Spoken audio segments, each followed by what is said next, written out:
مفتی طارق مسعود کے بیانات کے لیے مفتی صاحب کے چینل مفتی طارق مسعود آفیشیل کلپس کو سبسکرائب کریں۔ آپ جب بہن بھائیوں کو صدقے کی ترغیب دے رہے ہو، رشت کوئی بھی گھر کا بڑا ہوتا ہے بچوں کو ترغیب دے رہا ہوتا ہے، تو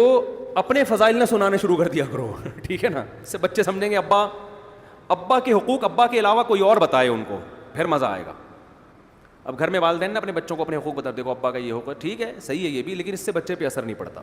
بچے کو ابا کے حقوق کوئی اور بتائے گا تو ماں بتائے بچے کو باپ کے حقوق کیا ہوتے ہیں، اور باپ بتائے کہ ماں کے حقوق کیا ہوتے ہیں، پھر کام ہوگا ہٹو بچوں۔ ابا اپنے حقوق بتا رہا ہوتا ہے، اماں اپنے والے زیادہ بتانا شروع کر دیتی ہیں، بچہ کہتا ہے یار دونوں کے کیا ہیں آپس میں مفاد ہیں، ٹھیک ہے نا؟ ماں اگر باپ کے حقوق بتائے نا کہ بیٹا تمہارے باپ کا یہ حق ہے، باپ سے کبھی اونچی آواز سے بات نہیں کرنا، اور باپ کی بڑی عزت ہوتی ہے، یہ تمہارا باپ ہے صحیح ہے، یہ تمہارا کیا ہے، باپ ہے، یہ کوئی معمولی چیز نہیں ہے، یہ چھت اس نے مجھے دی ہوئی ہے، اور یہ وغیرہ وغیرہ جو بھی شوہر کے فضائل مستحضر ہوں اس وقت سوچ بچار پہ غور و فکر کر کے مطالعہ کر کے جو ذہن میں آ جائیں عورت کے اس وقت کہ بھائی یہ اس نے مجھے چھت دی ہوئی ہے، اور دیکھو یہ جو میں تمہیں پراٹھے کھلاتی ہوں نا صبح صبح، تو پراٹھے تو میں کھلا رہی ہوں لیکن خرچہ کون کر رہا ہے؟ بچوں کو نا ابا کی احسانات نظر نہیں آ رہے ہوتے، اماں کے نظر آ رہے ہوتے ہیں کہ اماں پیمپر بھی چینج کر رہی ہوتی ہے، واپس دوسرا لگا بھی رہی ہوتی ہیں، یہ نہیں پتا ہوتا کہ پیمپر میں تیل کس کا نکلا ہے خریدنے میں، یہ باپ کا نکلا ہے، لیکن سارا دن کماتا ہے وہ گدھے کی طرح، پھر جا کے پیمپر آ رہے ہیں گھر میں۔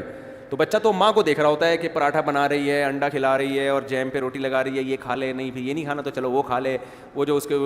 سب کچھ تیار کر کے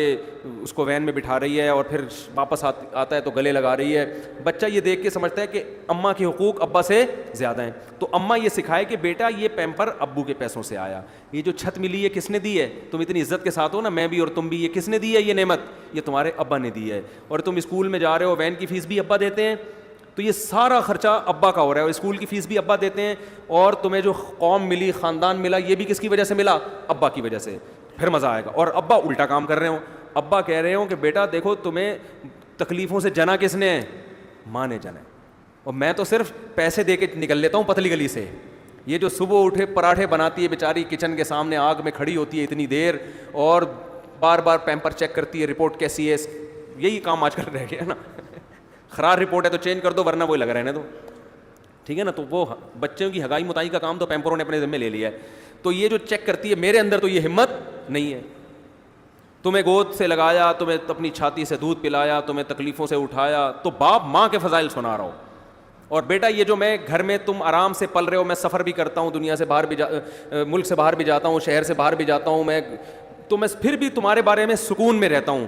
کہ انہیں کوئی تنگ نہیں کرے گا، یہ محفوظ ہاتھوں میں ہے، کیونکہ ماں کا آلٹرنیٹ کوئی بھی نہیں ہے۔ تو میں جو اتنی بے فکری سے تھڑے پہ بیٹھ کے گپے لگا رہا ہوتا ہوں نا دوستوں کے ساتھ، مجھے پتا ہے بچے گھر میں صحیح پل رہے ہیں، ماں کے علاوہ کسی اور گود میں ہوتے پتہ نہیں کیا کر رہی ہے، زہر کھلا دے کے مارنا دیتی کہیں، وہ سامنے تو بڑی اچھی بنی ہوتی ہے ماشاءاللہ، میرا لال باپ کے جاتے ہی بولے کم بخت، ایک آدمی نے کی شادی کی، سوتیلے بیٹا ملا نا اس کو، تو مجھے وہ کہہ رہا ہے یار یہ سوتیلا بیٹا جو ہے نا مجھے ایک آنکھ نہیں بھا رہا ہے ٹھیک ہے نا، ان کا مزاج بھی ہے، کہہ رہے یار یہ مجھے ایک آنکھ نہیں بھا رہا ہے یہ،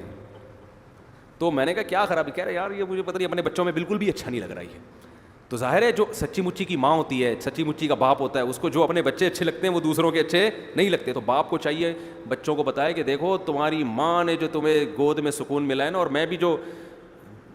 تمہاری طرف سے تسلی میں ہوں، کیونکہ مجھے پتہ ہے کہ تمہاری ماں تمہیں پال رہی ہے، کوئی اور عورت ہوتی تو مجھے بھی تسلی نہ ہوتی۔ تو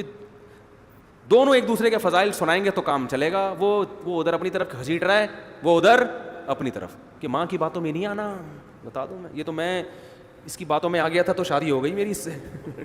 اب تم نہیں آنا، تمہاری ماں الٹی باتیں بتائے گی بیٹا تمہیں، اور ماں یہ کہہ رہی ہوتی ہے دیکھو تمہارے ابا نے تو مجھے کبھی سکون دیا نہیں ہے، اس کی باتوں میں مت آنا۔ تو اس سے بچہ کسی کا بھی نہیں بنتا، یہ بتا دوں، نہ باپ کا رہتا ہے نہ ماں کا رہتا ہے۔ تو